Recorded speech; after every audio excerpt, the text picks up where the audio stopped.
Hi friends, welcome again in my YouTube channel Learn Botany. Today in this video I am going to teach you first member of the class Ascomycetes, that is Saccharomyces, and it is commonly known as yeast. और ये जो yeast है ये सब class Plactomycetes से belong करता है. सो देखते हैं इसकी पहले इम्पोर्टेंट इसकी अकरेंस देखते हैं, देन फिर इसकी जो भी टॉपिक है उन्हें हम कवर करेंगे. यीस्ट जो है commonly occurring saprophytic or and parasitic fungus. ठीक है, जो ये यीस्ट है मैंने आपको बताया है, बहुत बार बता चुकी हूँ कि जो सैप्रोफिटिस एंड पैरासिटिक फंगस क्या होती हैं. डेड एंड डी के कॉम्पोनेंट पर ग्रो करती हैं, वो सैप्रोफिटिक होंगी, एंड जो पैरासिटिक होती हैं वो दूसरे की बॉडी पर डिपेंड रहती है for their nutrition and development. ये पर्टिकुलरली ग्रो करती है इन रिच शुगर सॉल्यूशन, राइट. और उसके अलावा ये कुछ इसकी जो स्पीशीज हैं वो एनिमल का जो वेस्ट है, एक्सक्रीट, वेजिटेटिव जितना भी पार्ट है या फिर जो प्लांट है, मिल्क है, उसमें भी ग्रो करती हैं. इसकी कुछ इम्पॉर्टेंट इंडियन स्पीशीज हैं. These are Saccharomyces cerevisiae, Saccharomyces octosporus, Saccharomyces opticulatus. These are common Indian species of yeast. इसका कॉमन नेम yeast है, याद रखिएगा. इन Saccharomyces में क्या होता है कि जो जायगोट होता है वो एक बिहेव करता है एज अ एस्कस. मैंने आपको बताया कि जो एस्कस है वो सेक्सुअल रिप्रोडक्शन में हेल्प करती हैं. तो वो इसमें एक जो जायगोट है इसमें अलग से एस्कस की फॉर्मेशन नहीं होती है, राइट. इसमें क्या होता है कि जो जायगोट है वही एस्कस की तरह एक्ट करता है and simplest in structure with no specialisation. यानी कि उसका जो स्ट्रक्चर है वो बहुत ही सिंपल होगा, उसमें कोई भी ऐसा स्पेशलाइजेशन नहीं होता है. और लेबोरेटरी में इसको हम ग्रो कर सकते हैं by the help of Pasteur solution. ये एक पर्टिकुलर सॉल्यूशन है जो कि यीस्ट के लिए बनाया गया है, जिसमें इसको अगर हम इसको आर्टिफिशियली ग्रो करना चाहें लेबोरेटरी में फॉर एक्सपेरिमेंट के लिए या फिर कोई स्टडी करने के लिए, तो उसको हम पास्चर सॉल्यूशन जो है उसमें ग्रो कर सकते हैं, राइट. नाउ अब हम देखेंगे स्ट्रक्चर कि इसका स्ट्रक्चर क्या है, किस तरीके से इसकी प्लांट बॉडी होती है. तो शुरू करते हैं. देखिए इसका जो स्ट्रक्चर है ये मोस्टली पहले हम इसके जो कुछ पॉइंट्स हैं उनको समझ लेते हैं, देन हम साथ साथ इसके स्ट्रक्चर को भी समझेंगे. ये एक यूनिसेलुलर है, यानी कि कंप्लीट जो प्लांट बॉडी है यीस्ट की, क्योंकि यीस्ट एक प्लांट ही है, ये डेवलप होती है एक सिंगल सेल, यानी कि एक यूनिसेलुलर है, राइट. और इसके अलावा ये मोर और लेस ओवल शेप का होता है, यानी कि आप डायग्राम में देख सकते हो कि ये ओवल शेप का, लाइक एग, जिस तरीके का एक एग की अपीयरेंस होती है ये उस तरीके का हमें दिखाई दे रहा है. सिंपल और ब्रांच्ड, सिंपल भी हो सकता है और ब्रांचेस भी हो सकते हैं, ब्रांचेस भी हो सकती हैं उसमें, या समटाइम्स इसमें ये सूडोमाइसीलियम भी प्रेजेंट होते हैं, राइट. इसकी जो सेल वॉल है वो काइटिन से बनी होती है. और आप देखोगे इसका जो साइटोप्लाज्म होता है वो क्या है, इसमें प्रेजेंट है. इसके अलावा इसमें एक बिग न्यूक्लियस, आप देख सकते हो कि ये न्यूक्लियस इसमें प्रेजेंट है. डायग्राम में देखोगे आप, ये न्यूक्लियस है इसका, राइट. और इसमें जो और भी सेल ऑर्गेनेल्स हैं लाइक माइटोकॉन्ड्रिया, ये देखिए माइटोकॉन्ड्रिया है, एंड कुछ ग्रैन्यूल्स प्रेजेंट होते हैं, ऑयल ग्लोब्यूल्स प्रेजेंट हैं, ग्लाइकोजन के पार्टिकल्स प्रेजेंट हैं. ये जो पहला वाला स्ट्रक्चर है ये इसकी वेजिटेटिव जो इसकी हैबिट का स्केच है वो है, एंड ये इसका एक्चुअल स्ट्रक्चर है. तो आप समझ गए होंगे कि इसमें सिंपल है कि एक बड़ा न्यूक्लियस प्रेजेंट होगा, देन इसमें साइटोप्लाज्म होगा. उसके अलावा इसमें जितने भी मैंने आपको सेल के ऑर्गेनल बताए हैं वो प्रेजेंट होते हैं, लाइक माइटोकॉन्ड्रिया, ऑयल ग्रैन्यूल्स, ये सब प्रेजेंट होते हैं, ठीक है. इसके अलावा इसमें क्रोमेटिन एक फिलामेंट होता है. क्रोमेटिन फिलामेंट क्या है, न्यूक्लियस में जनरली क्रोमेटिन फिलामेंट होता है जो कि क्रोमोसोम को कंटेन करता है, तो उसे हम कहेंगे क्रोमेटिन फिलामेंट, ठीक है. कुछ फिलामेंट प्रेजेंट होते हैं, राइट. और इसकी जो सेल वॉल है that is made up of chitin. ये बहुत इंपॉर्टेंट पॉइंट है कि इसकी जो सेल वॉल है वो काइटिन से मिलके बनी होती है. अब हम डिस्कस करेंगे रिप्रोडक्शन, राइट. इसमें जो रिप्रोडक्शन है यीस्ट के केस में वो वेजिटेटिव एंड सेक्सुअल मीन से होता है। ये दो मेथड से इसमें रिप्रोडक्शन होता है। And asexual reproduction is completely absent. यहाँ पर कोई भी एसेक्सुअल रिप्रोडक्शन प्रेजेंट नहीं होता है। पहले देखेंगे कि वेजिटेटिव रिप्रोडक्शन किस किस मेथड से होता है। Vegetative reproduction takes place by means of budding and fission, यानी कि दो मेथड है जिसकी हेल्प से इसमें रिप्रोडक्शन होता है, राइट। सो अभी हम देखेंगे कि इसमें किस तरीके से ये सब होता है। देखिए, सबसे पहले इसमें क्या होता है, जब इसमें बडिंग होगी, राइट, बडिंग के टाइम पर क्या होता है इसमें, सबसे पहले मान लीजिए हम इसको इस स्ट्रक्चर को देखते हैं, बाकी आप समझ जाएंगे। ये एक सिंपल सेल है, राइट, जो एक सिंपल यीस्ट की सेल है, क्योंकि मैंने बताया कि ये सिंगल भी हो सकता है, ब्रांच फॉर्म में भी हो सकता है। तो पहले हम ब्रांच का जो स्ट्रक्चर है वो समझने की कोशिश करेंगे, तो सिंपल वाला जो हमें वो इजीली हम समझ लेंगे उसको। तो क्या होगा, पहले एक सिंपल सेल है, उसमें एक ये आउटग्रोथ निकलना स्टार्ट होती है, जिसे हम प्रोट्यूबरेंस भी बोलते हैं। प्रोट्यूबरेंस क्यों बोलते हैं, क्योंकि ये ट्यूब लाइक स्ट्रक्चर इसमें पहले ग्रो कर रहा है, तो दैट इज ट्यूबरेंस, ये है, ठीक है। वो अराइज होता है कहाँ से, सेल के पार्ट से, क्योंकि ये आप देखोगे कि ये पोल वाला रीजन है ये, तो यहीं से ये पर्टिकुलर जो एक आउटग्रोथ है वो निकलना स्टार्ट होता है। उसके बाद ये ग्रेजुअली इंक्रीज होगा और क्या बनाता है, एक डॉटर सेल बनाएगा, राइट। जो ये बना रहा है इसे हम कहेंगे डॉटर सेल, ठीक है। उसके बाद क्या होता है, क्योंकि जो पार्ट इससे डेवलप हो रहा है ये, इसे हम कहेंगे डॉटर सेल, एंड जो एक्चुअल में जो सेल का पार्ट है दैट इज मदर सेल, ठीक है। अब क्या होगा, अब इसके बाद जैसे जैसे ये जो सेल है इसका जो आउटग्रोथ है वो डेवलप होता है, फिर उसके बाद इसका जो न्यूक्लियस है वो भी डेवलप होना स्टार्ट होता है, ठीक है। जैसे जैसे ये डेवलप होना स्टार्ट होगा फिर ये डिवाइड होगा। डिवाइड होने के बाद इसका जो न्यूक्लियस है वो दोनों के डिफरेंट डिफरेंट, क्योंकि अगर इससे फिर दो सेल डेवलप होंगी यीस्ट की, तो क्या होगा, दो पर्टिकुलर अलग अलग प्लांट बॉडी की फॉर्मेशन होती है।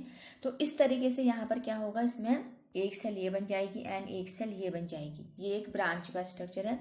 वैसे ही आप सिंपल को समझ सकते हैं कि पहले एक सिंगल सेल थी, देन ये, उसके बाद देन इसका न्यूक्लियस में डिवीजन हुआ, तो एक दो डिफरेंट सेल जो है वो बनना स्टार्ट हो गई, राइट। अब हम देखेंगे कि इसमें फिशन की हेल्प से किस तरीके से वेजिटेटिव रिप्रोडक्शन होता है। देखिए, बहुत इजी है। सबसे पहले क्या होगा, सबसे पहले जो सेल है, एक यीस्ट की जो सिंगल सेल है उसमें इलोंगेशन स्टार्ट होगा। जैसे आप देख सकते हो कि ये जो सेल है वो इलोंगेट हो रही है, राइट। इलोंगेशन के बाद सेल का जो न्यूक्लियस है वो भी डिवाइड होगा, टू इक्वल पार्ट में देख सकते हैं, दो न्यूक्लियस बन चुके हैं और ये बीच में डिवाइड होना स्टार्ट हो चुका है, सेल डिवाइड होने शुरू हो गई है। और उसके बाद क्या होगा कि जो मदर सेल है, राइट, मदर सेल ने जैसे जैसे डिवाइड हुई तो ये थोड़ा कॉन्स्ट्रिक्ट हो जाएगी। आप देख सकते हैं कि पहले इलोंगेशन हुआ, देन ये कॉन्स्ट्रिक्ट हो जाएगी, ठीक है, थोड़ा सिकुड़ जाती है सेल। उसके बाद नेक्स्ट स्टेप में क्या होगा, जो सेल है वो, ये जो बीच की वॉल है ये कंप्लीटली डिवाइड हो जाएंगी एंड ये कन्वर्ट हो जाएगी इंडिविजुअल टू डॉटर सेल्स में, यानी कि ये सेल अपना अलग फंक्शन शो करेगी, ये सेल अलग, यानी कि ये डेवलप होकर फिर एक कंप्लीट यीस्ट की प्लांट बॉडी की फॉर्मेशन के लिए रिस्पॉन्सिबल होती है, right. Now we will discuss about sexual reproduction, कि किस तरीके से सेक्सुअल रिप्रोडक्शन होता है। देखिए, जो यीस्ट है उसमें एसेक्सुअल रिप्रोडक्शन तो बहुत कॉमन है, राइट, मोस्टली होता ही है, बट सेक्सुअल रिप्रोडक्शन रेयर है, ठीक है। ये होता है ड्यूरिंग अनफेवरेबल कंडीशन। मैंने आपको बताया है कि कंडीशन में जब अनफेवरेबल होती हैं तो सेक्सुअल रिप्रोडक्शन होता है।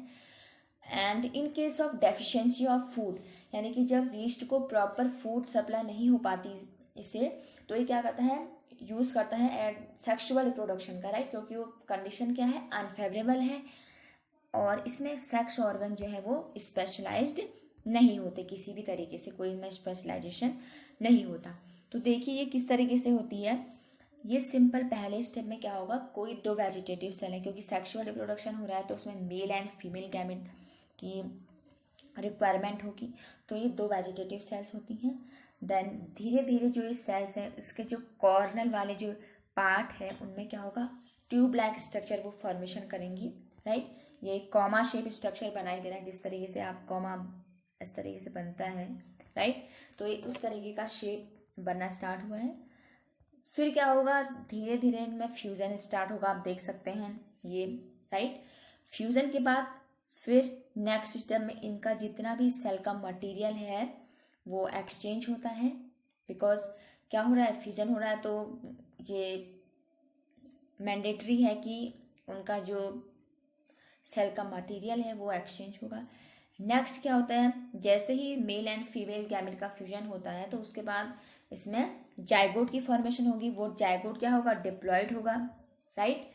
डिप्लॉयड के बाद आप देखिए यहाँ पर इतनी प्रोसेस तो सेम है, सही है कि यहाँ पर जाइगोट बना। इसके बाद वाली प्रोसेस में क्या होगा, रिडक्शन डिवीजन होगा, यानी कि जब सेल में जाइगोट बना है तो वहाँ पर डिवीजन स्टार्ट होगा। डिवीजन स्टार्ट, रिडक्शन मतलब क्योंकि नंबर ऑफ सेल्स जो है यहाँ पर रिडक्शन हो रहा है सेल का, इस वजह से, राइट। अब क्या होगा कि जैसे ही रिडक्शन डिवीजन होता है तो एक न्यूक्लियस इस सेल का बनेगा, एक न्यूक्लियस इस सेल का बनना स्टार्ट हुआ है। देन यहाँ पर एस्कस की फॉर्मेशन हुई है। मैंने आपको बताया था कि जब जाइगोट बनता है तो इसमें एस्कस की फॉर्मेशन होती है। एस्कस की फॉर्मेशन में क्या होगा, एस्कस में जब एस्कोस्पोर बनेंगे, राइट, उसमें डिवीजन हो रहा है, जैसे 4 से 8 सेल बनेंगी, आप देख सकते हैं, पहले 2 थी, फिर 4 थी, 4 से 8, इस तरीके से डिवाइड होगा। जब एस्कोस्पोर बनेंगे ये हैप्लॉइड होते हैं, these are haploid in nature. And again क्या होगा, फिर जो सेल है वो रेडी हो जाएगी, यानी कि इसके जो गैमेट है वो रेडी हैं बस्ट होने के लिए, और अगेन ये फिर एक कंप्लीट वेजिटेटिव सेल्स बनाकर फिर इस साइकिल को कंप्लीट करते हैं, राइट।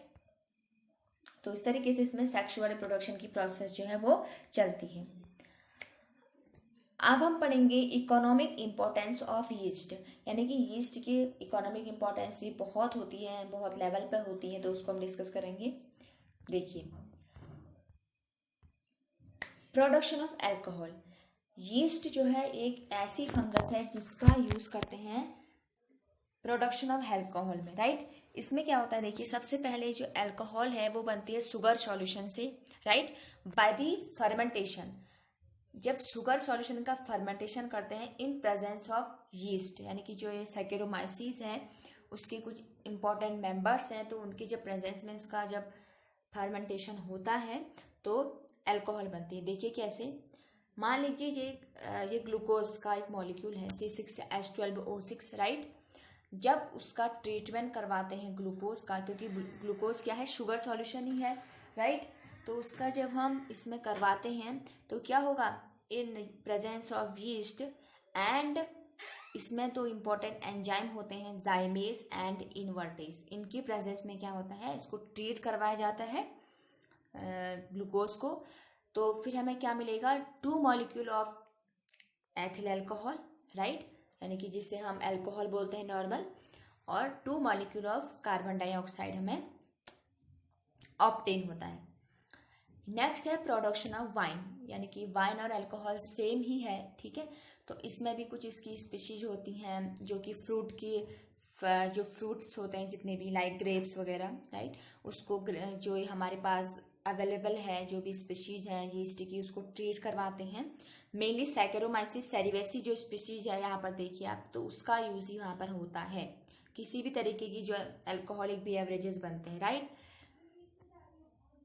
प्रोडक्शन ऑफ बियर बनाने में भी इसका यूज होता है, सैकेरोमाइसिस सेरिवेसी स्पीशीज का यूज होता है, राइट। फर्मेंटेशन से बेकिंग इंडस्ट्री, यानी जितने भी बिस्किट्स हैं, केक, डेयरी, जितने भी प्रोडक्ट्स होते हैं, उसमें क्या होता है, जो कार्बन डाइऑक्साइड जो यहाँ पर बनी है, मैंने बताया कि जब कार्बन डाइऑक्साइड रिलीज होती है तो उसका यूज करते हैं फर्मेंटेशन प्रोसेस में बेकिंग इंडस्ट्री में, यानी कि जितना भी आप देखोगे बेकिंग इंडस्ट्री में वो सब कार्बन डाइऑक्साइड का यूज होता है, नॉर्मल कार्बन डाइऑक्साइड का यूज नहीं होता। जो कार्बन डाइऑक्साइड जो है अल्कोहल प्रोडक्शन में जब रिलीज होती है तो उस कार्बन डाइऑक्साइड का यूज होता है बेकिंग इंडस्ट्री में।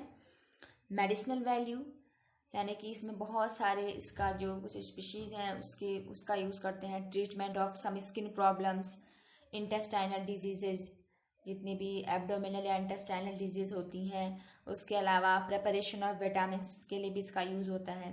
फूड वैल्यू, इसमें विटामिन बी का एक बहुत ही अच्छा सोर्स है यीस्ट, ठीक है।